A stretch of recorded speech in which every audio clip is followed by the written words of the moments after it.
Hala, ano ito? May isda na. May sardinas pa.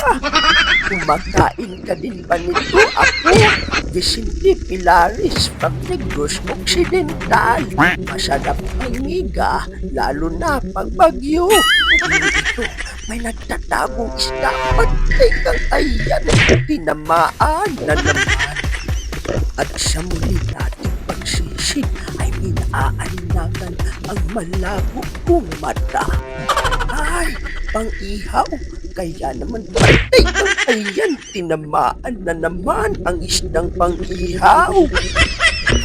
Tapos dito, naghanap rin ako mga apo ng isda.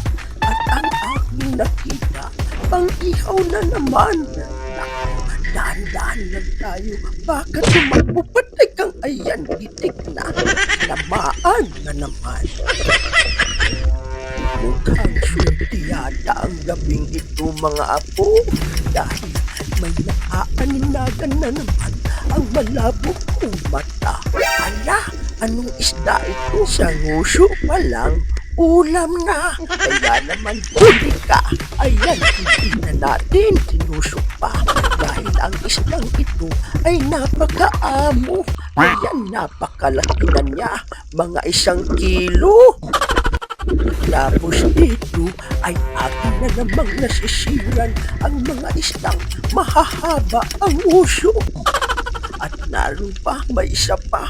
Ito ang tutusukin ko. Ayan, tinamaan. Ito ang isdang parparji. Uy, ano itong aking nakikita? Ay, si urchin pala. Ito, isda na. Ayan, gabi na. Gumagala ka pa. Kaya naman tusok. Ayan, tinamaan na naman. Isip lang tayo magsisi mga apo hanggang sa makakita tayo ng nagtatagong isda. Ayun, isda nga at dalawa pa sila. Dahan-dahan lang tayo, baka tumakbo. Kaya naman, patay kang ayan, tinamaan na naman. Tapos dito, sa muli kong pagsisi, may nakita akong gumagalang isda.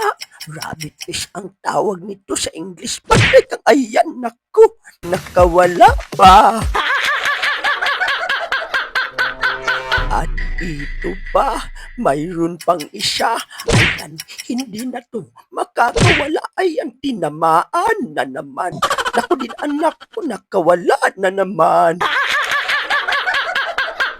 Pagkatapos, dito ay nasisiran ko ang isang nagtatagong butiti. May nakita akong mas masarap sa kanya. Mega sardines. Ayun, tumakbo na. Dito sa mega sardines, safe ka na. Masarap pa. Ayan, kinuha na natin.